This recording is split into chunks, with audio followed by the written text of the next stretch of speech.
Search for survivors following a strong earthquake in central Italy. Foreign ministers of China, Japan and South Korea condemn North Korea's latest submarine missile test. And Turkish forces cross into Syria to clear a border town of Islamic State militants.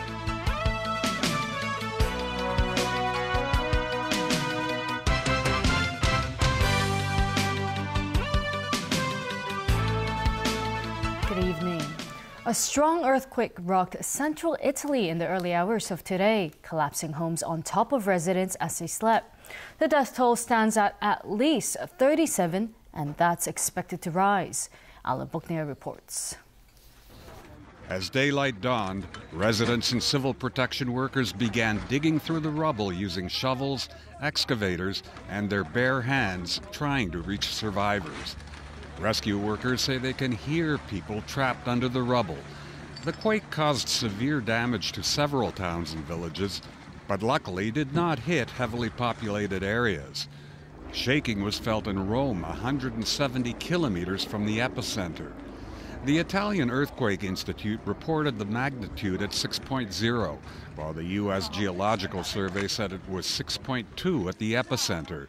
It reported the quake was very shallow, at a depth of about 10 kilometers. Dozens of aftershocks also rocked the region. One of the hardest hit towns was Amatrice, 80 kilometers northeast of Rome. Mayor Sergio Perazzi said 3/4 of the town is not there anymore. The center of the town was devastated. Entire palazzos were razed to the ground. The hospital was badly damaged and patients had to be moved to the streets. The area also has historic heritage buildings that were damaged extensively. Italy sits on 2 fault lines, making it one of the most seismically active countries in Europe. The last major earthquake to hit the country struck the central city of L'Aquila in 2009, killing more than 300 people.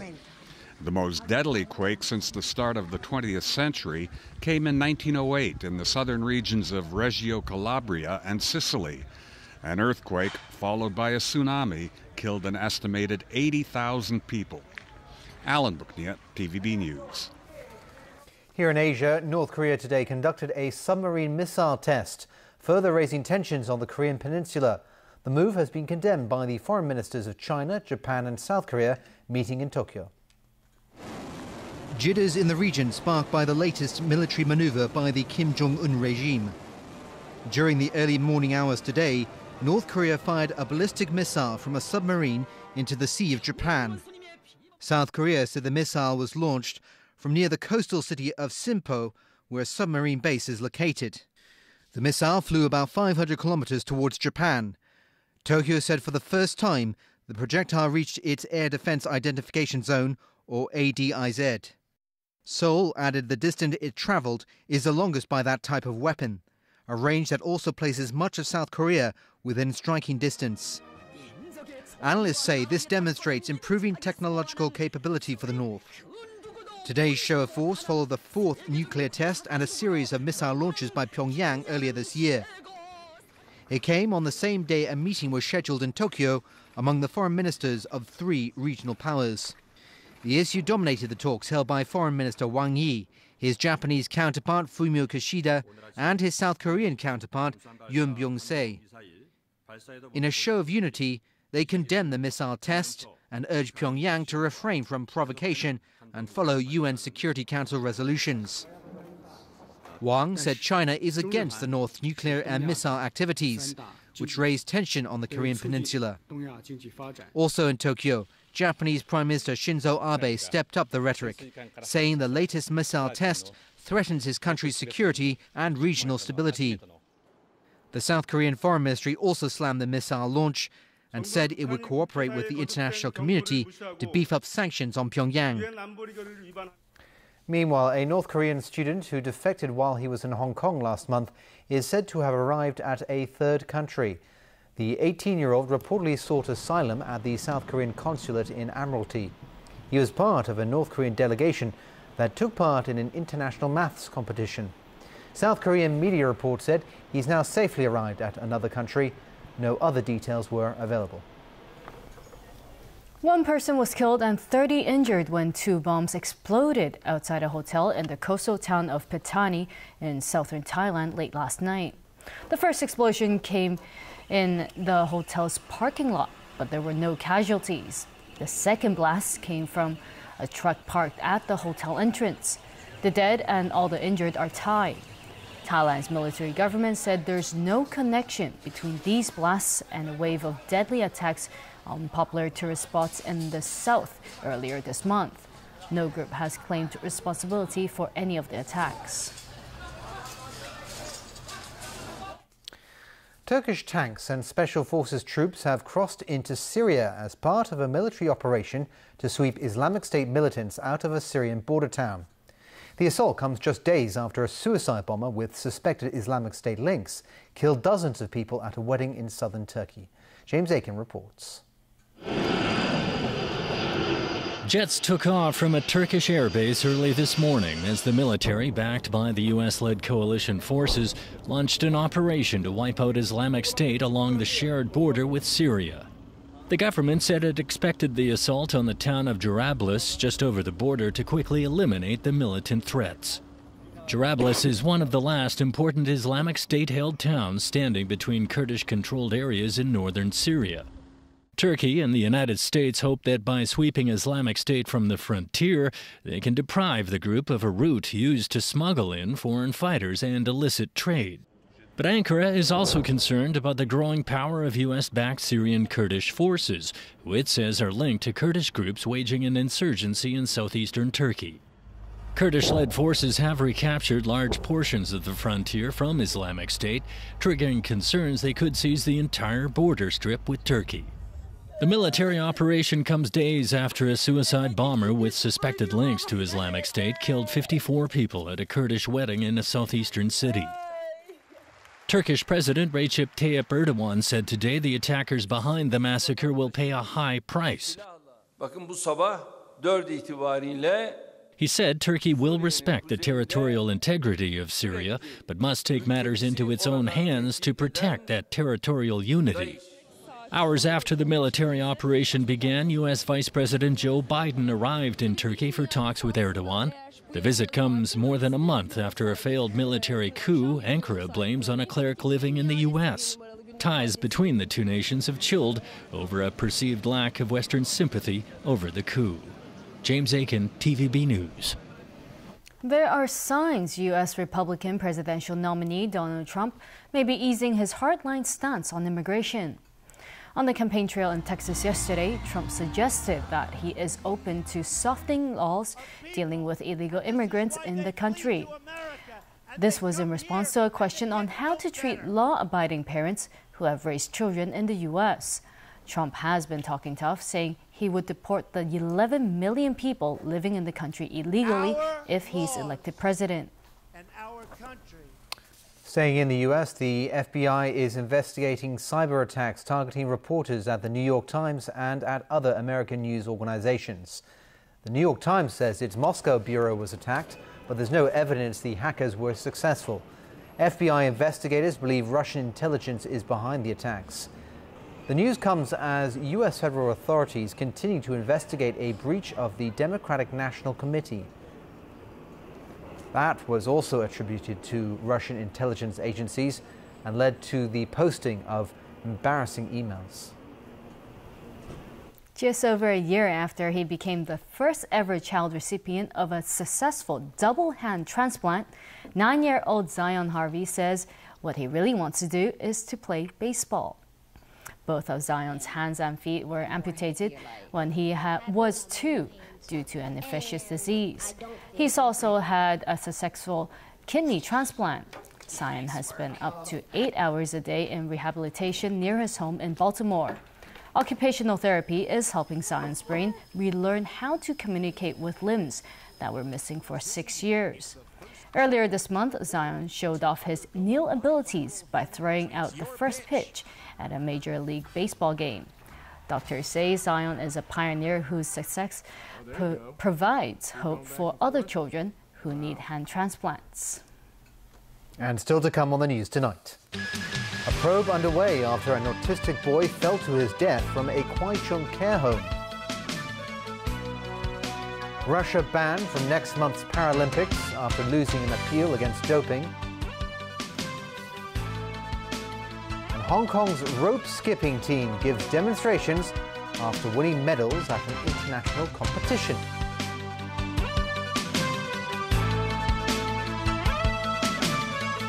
There is no way that these algorithms can do what they're claiming to do. Maths got us together. Does online dating work? Love is something much more impulsive, much more spontaneous than science could ever create. I guess there might be something to this algorithm. Tonight, how to find love online at 9:35 on Pearl. A live-in doctor who examines every detail of his patient's life for clues on how to improve their health. I feel very out of control of my own body. I'm not sure if I'd be able to resist if that was in my kitchen. Exactly. Thursday, Doctor in the House at 9:35 on Pearl's Wellbeing. Mother Nature 孕育生命，就如媽媽與生俱來嘅力量。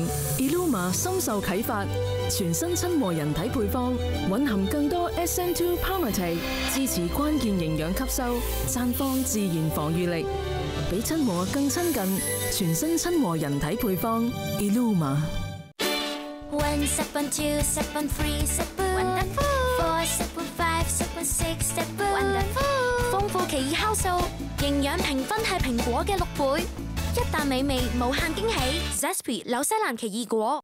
They are the world's best, and they are all here for one final battle. Hong Kong Squash presents Cathay Pacific Sungkai Financial Hong Kong Squash Open 2016. Live Saturday and Sunday at these times on Pearl.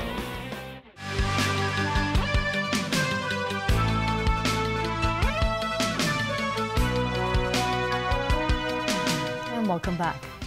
An autistic teenager died after falling out of a window from a home for the disabled yesterday. The care home involved has not been granted an official license yet and is operating with a certificate of exemption. The home for the disabled, located on the 2nd and 3rd floors of a building in Kwai Chung, was operating as normal today. From the outside, we can see that window guards have been installed. The home said yesterday it suspected that the 14-year-old boy fell out of a window after fiddling with the window guard. Staff members of the home refused to be interviewed today. They said they don't know much about the case. They also refused to say whether negligence was involved. According to the Social Welfare Department, the care home, Bridge of Rehabilitation, caters to people with moderate disabilities. It does not have an official license from the government. Instead, it is operating with a certificate of exemption. The certificate is issued to residential care homes that have been up and running before the Residential Care Homes Persons with Disabilities Ordinance came into effect and have yet to meet the necessary requirements. The government granted Bridge of Rehabilitation the certificate last October and gave it until the end of March next year to make the necessary changes. A concerned group pointed out the loophole in the law. Lee Chi-ying, chairman of the Association of Parents of the Severely Mentally Handicapped, said these care homes can apply to extend the exemption period. So, some homes could keep on extending the exemption until they close down. Social welfare sector lawmaker Peter Zhang said the ordinance has already been in place for a few years, and the care homes should have come up with plans to rectify the problems in order to meet the requirements. He called on the Social Welfare Department to discuss with the care homes on how to comply with the law as soon as possible. A cyclist remains in critical condition in hospital after apparently losing control of his bicycle and crashing into a concrete barrier in Shao Kei Wan this morning. The 46-year-old man was riding downhill on Chai Wan Road when the accident happened. He was found unconscious near his bike at around 5 a.m. with serious head injuries and was rushed to hospital. Police said it took a while to identify the rider because he had no ID on him. The crash happened on a stretch of Chai Wan Road that is known to be a cycling hotspot. A Taiwanese culture group says Beijing has barred 3 guest speakers from attending a forum it's hosting here in Hong Kong tomorrow. CS Culture Foundation says it was informed by the central government's liaison office that the speakers had been denied visas.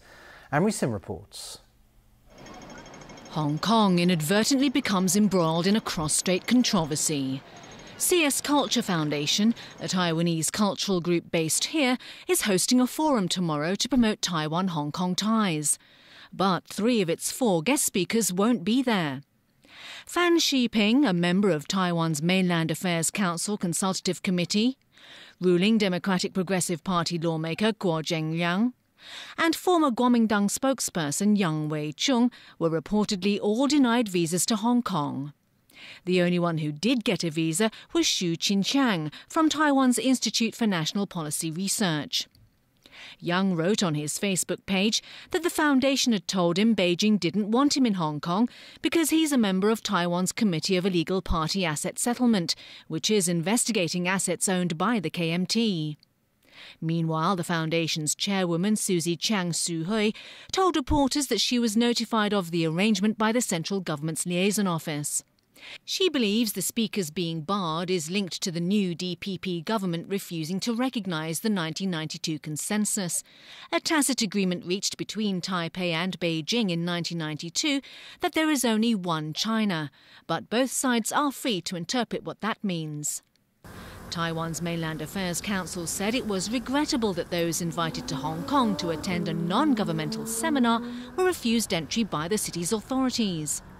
It urged the Hong Kong government to adapt a positive and inclusive attitude towards people with different opinions. The SAR government said it doesn't comment on individual cases. But a spokesperson did say that immigration officers consider all relevant factors and circumstances when processing an application for entry into the city, in accordance with Hong Kong's laws and immigration policy. Anne Sim, TVB News. The Transport Department today warned drivers to expect more traffic congestion at the Lion Rock Tunnel this weekend as repair work to the road near the Kowloon exit continues. The slow lane for Kowloon-bound traffic from the toll plaza to the Kowloon exit will be closed from 10 p.m. this Saturday to 4 a.m. on Monday. Drivers are advised to take alternative routes. Commuters taking public transport are urged to take the MTR or buses that take the Chingsha Highway, the Shing Mun tunnels, Tai Po Road, or Tate's Current Tunnel to Kowloon. Well, a giant water slide at the Central Harbourfront opened at 2 p.m. today, a few hours later than scheduled. Slide the City was originally set to open to the public at 9 a.m. today. However, the opening was postponed due to the organisers failing to get a licence from the government in time. The organisers claimed the delay had nothing to do with safety issues. They upgraded the slide after yesterday's trial run and therefore they needed to apply for a new licence from the Food and Environmental Hygiene Department. The delay affected around 1,000 people. They will get a refund as well as a one-time free admission. Athletes have called for greater government subsidies. They say stronger financial support is needed to help them remain as full-time athletes. Winnie Wong tells us more.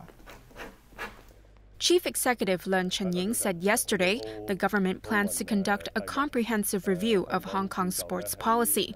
He cited the United Kingdom as an example, saying it has successfully promoted sports by integrating it into the school curriculum.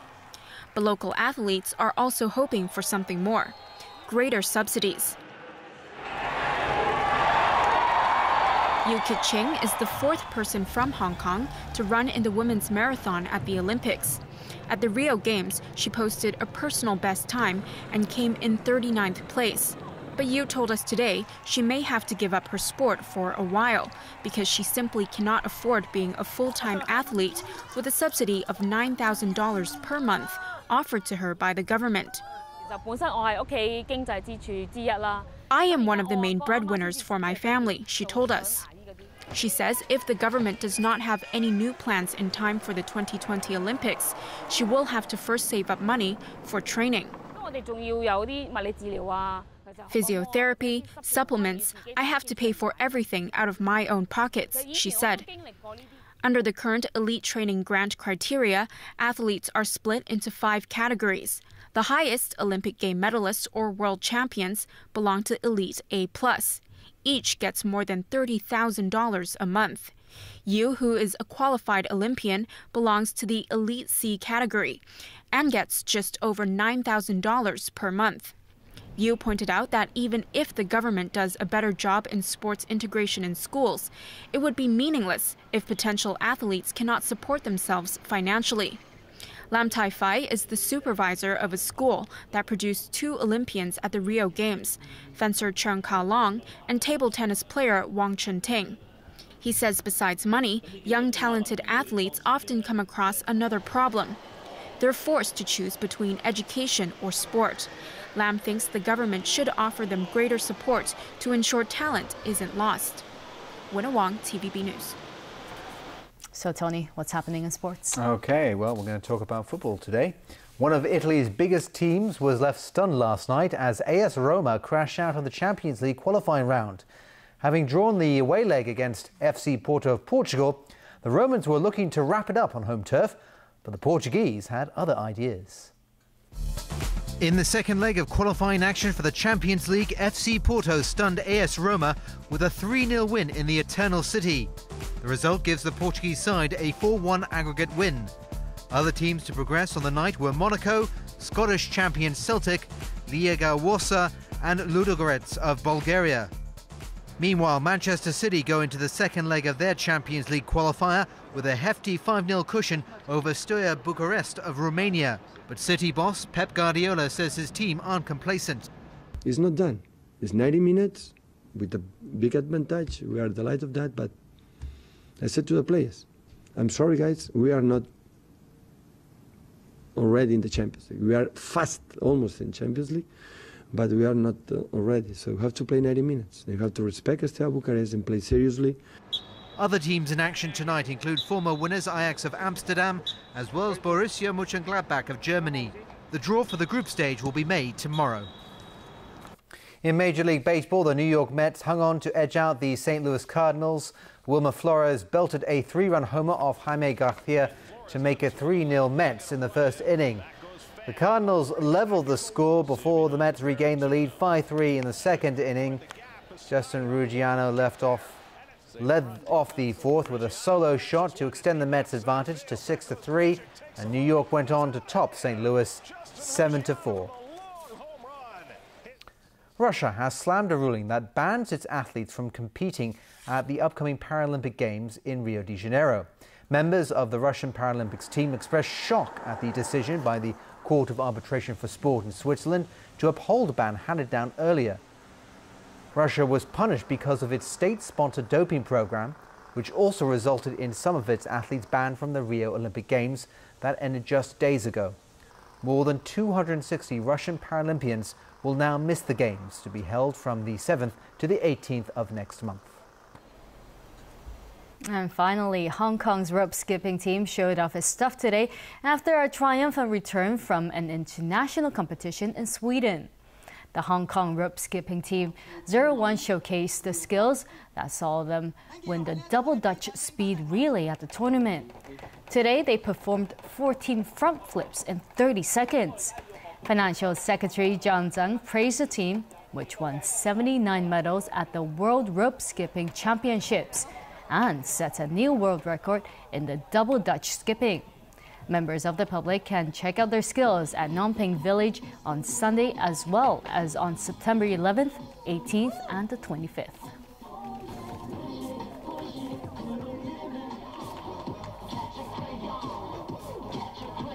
Pretty impressive. I know it is. And that's the news. Thanks for watching. Good night.